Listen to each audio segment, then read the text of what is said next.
Hello everyone, welcome back to my channel. இன்றைக்கி நாம் வந்து ஒயிட் சாஸ் பாஸ்தா செய்ய போகிறோம். எப்படி செய்யலாம்னு பார்க்கலாமா?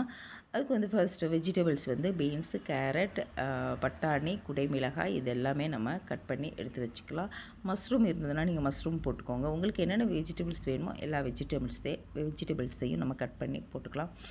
அதுக்கு வந்து ஃபர்ஸ்ட்டு ஒரு பாத்திரத்தில் சுடுதண்ணி வச்சுக்கிறோம். பாஸ்தா வேக போடுறதுக்காக சுடுதண்ணியை போட்டுக்கிறோம். சுடுதண்ணி நல்லா கொதித்து வரும்போது நம்ம அந்த பாஸ்தா வேகிறதுக்கு பாஸ்தாக்கு எவ்வளவு உப்பு வேணுமோ அந்த அளவு நம்ம உப்பு போட்டுக்கிறோம். அப்புறம் அதுக்கு வந்து ஒரு டேபிள் ஸ்பூன் ஆயில் போட்டுக்கலாம். ஆயில் ஏன் போடுறோன்னா அந்த பாஸ்தா வந்து ஒன்றோடு ஒன்று ஒட்டாமல் இருக்கிறதுக்காக தான் ஆயில் போட்டுக்கிறோம். போட்டுட்டு இந்த பாஸ்தாவை நம்ம வந்து கொதிக்கிற தண்ணிக்குள்ளே போட்டுக்கிறோம். போட்டுட்டு நல்லா கிண்டி விடணும். கிண்டி விட்டுட்டு நீங்கள் வந்து ரொம்ப நேரம் இது வந்து வேக விடக்கூடாது. நம்ம ஸ்டவ் பக்கத்தில் தான் நிற்கணும். இதை போட்டுட்டு நம்ம வேகட்டும்னு சொல்லி அந்த பக்கம் இந்த பக்கம்லாம் போயிடாதீங்க. பக்கத்துலேயே தான் நிற்கணும். ஏன்னா டக்குன்னு வந்து வெந்துடும். அதனால் நம்ம நின்று பார்த்துக்கிட்டே இருக்கணும். நம்ம ஒரு ஸ்டேஜ் வந்ததுக்கப்புறமா நம்ம கையில் எடுத்து பார்த்தோம் அப்படின்னா லைட்டாக நசுங்குற ஸ்டேஜ், ஒரு அப்படியே நகத்தை வச்சு அப்படி கட் பண்ணோம் அப்படின்னா அந்த கட் பண்ணுற ஸ்டேஜ் வந்ததுன்னா ஓகே. அதுக்கப்புறம் நம்ம வந்து வேக விடக்கூடாது. உடனே நம்ம வந்து ஃபில்ட்ரு பண்ணி அதை எடுத்து ஓரமாக வச்சுக்கலாம்.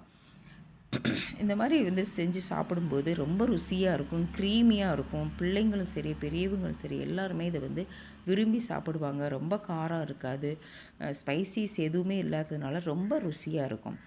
அதுக்கப்புறம் நம்ம ஒரு பேனில் வந்து பட்டர் எடுத்துக்கிறோம். நான் 4 டேபிள் ஸ்பூன் பட்டர் எடுத்துருக்கிறேன். பட்டர் நம்ம ஜாஸ்தியாக போட்டால் ரொம்ப ருசி நல்லாவே இருக்கும். அதனால் எக்ஸ்ட்ரா கூட போட்டுக்கோங்க.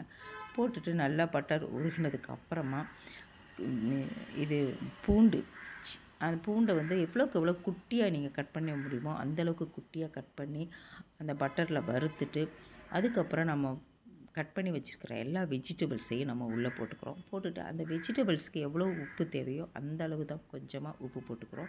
போட்டுட்டு அதையும் எடுத்து நம்ம நல்லா வெந்ததுக்கப்புறம் எடுத்து ஓரமாக வச்சுக்கலாம். அதுக்கப்புறம் ஒரு பேனில் நம்ம வந்து 4 டேபிள் ஸ்பூன் பட்டர் போட்டுட்டு 2 டேபிள் ஸ்பூன் மைதா மாவு போட்டுக்கலாம். மைதா மாவு போடுறதா இருந்தாலும் போட்டுக்கலாம், கார்ன்ஃப்ளவர் மாவு போட்டுக்கிறதா இருந்தாலும் போட்டுக்கலாம். நான் மைதா மாவு தான் போட்டிருக்கேன்.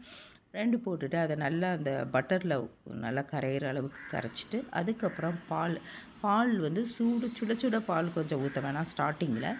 அப்போ கொஞ்சம் ஆறின பாலாக இருந்ததுன்னா அந்த மாவோடு கலக்கிறதுக்கு ரொம்ப ஈஸியாக இருக்கும். சுட ஊற்றணும் அப்படின்னா அது கட்டி கட்டியாக திரிஞ்ச மாதிரி ஆயிரும். அதனால் ஃபஸ்ட்டு ஊற்றுற அந்த ஒரு டம்ளர் மட்டும் கொஞ்சம் ஆறின பாலாக ஊற்றுனீங்கன்னா அந்த மாவோடு கரைஞ்சி நல்ல லிக்யூட் ஸ்டேஜுக்கு வர ஆரம்பிச்சிடும்.